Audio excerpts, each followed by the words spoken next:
there is a group of people that just spend their whole life reading books, posting about it, etc. They never take the jump.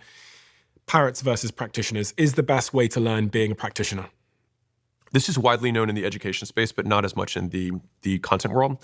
But there are two types of education. There is procedural and there is declarative. So declarative knowledge is knowing about something. Procedural knowledge is knowing how to do something.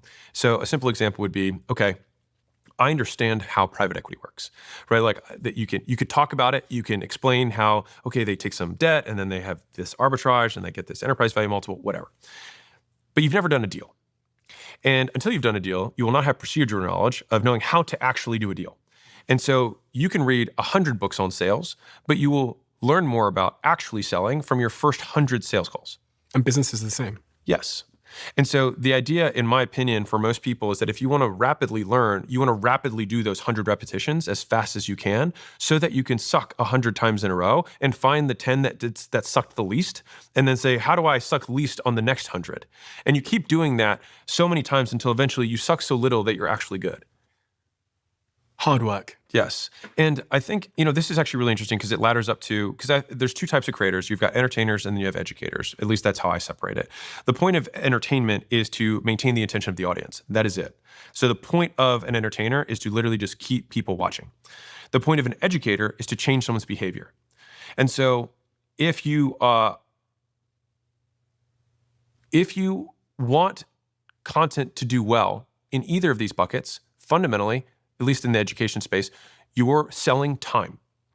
So education is, I spent all this time doing this thing to learn these 4 things that I can give to you so that you don't have to spend this time learning it. And so education is actually, if said differently, what you do is you buy time. So when you buy, it's the only way to actually buy time today.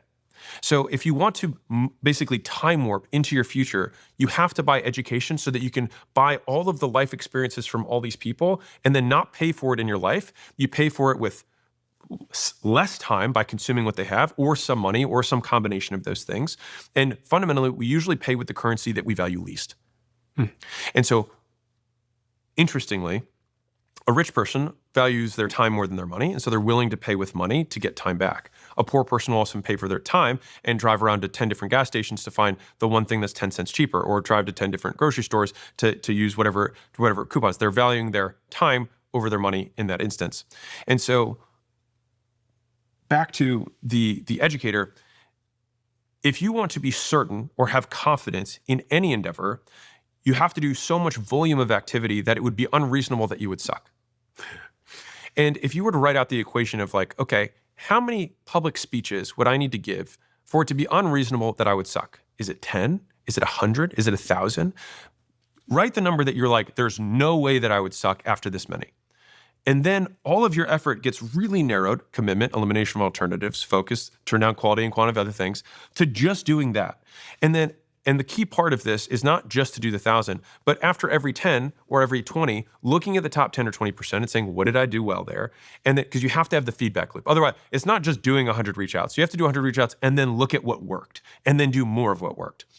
And so for the parrot versus the practitioner component of this, even if you're starting out, you can have confidence in what you're doing because you derived the solution. And you can actually answer why you do something. So if you cannot explain why you believe what you believe, it's not your belief, it's someone else's. And so most people, I would say, parrot the vast majority of the things that they say because, and to be fair, that's how humans learn. You're 5 years old, you say, what's that? They say bull, and you say bull, you parrot it back, and there we go, right?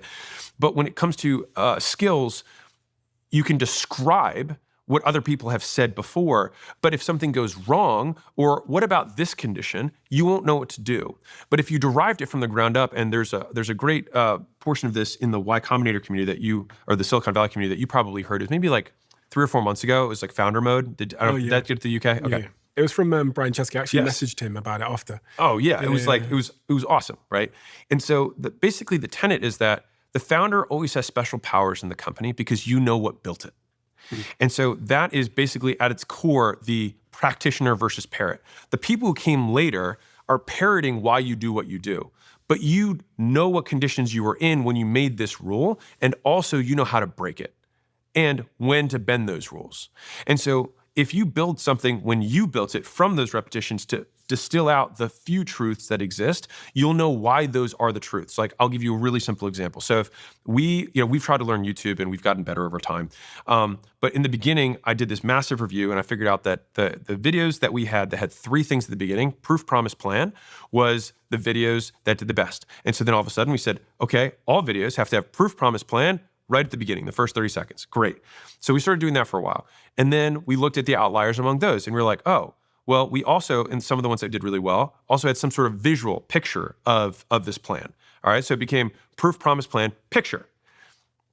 Then we kept looking and we found out over more repetitions that if we also include some sort of pain or problem that's being solved, that also helps. So proof, promise, plan, picture, pain. And so you're like, wait, if you keep adding to this thing, it's going to get really long. No, sometimes you can check multiple boxes with one thing. And this becomes the elegance of creation. Like, how can I check off 3 of these boxes with one sentence, right? And so that is, by the way, if you're like thinking about this, you're like, do they really think about this when they're making videos? Yes, and that is the difference between a 10,000 view video and a million view video. And it's understanding that level of nuance across the entire thing that creates expertise. And also, when you're like, oh, this video flopped, when you're a beginner, you're like, these videos in general don't work or content doesn't work, rather than saying, this video didn't work, and here's why, because we did 3 of the 5. And so it's just like the devil is in the details, and you meet the devil himself by doing the unreasonable amount of work, and then it goes from uninformed lack of knowledge to informed optimism, because first you're like, I can make videos and get rich. Then you realize that it's really hard to make videos that people watch. And then finally you start to develop a framework of, this is how I make videos that people watch. And when they don't watch it, it's because I didn't follow it. Real quick, I'm gonna show you the exact 10-stage roadmap from 0 to 100 million plus that less than 1% of companies finish. I've now done multiple times. And so I can say with a lot of confidence that these are the stages as headcount increases that you need to get through. And I broke each of these down by 8 different functions of the business, what the constraint feels like what are the symptoms of it when you're going through it, and then what steps we actually took to graduate. And we've done this across software, physical products, service businesses, brick and mortar, all of this, and it works. And it's my gift to you. It's absolutely free. And so the link's in the description, but you just go acquisition.com/roadmap, just enter your info and it'll spit it right back to you, all free.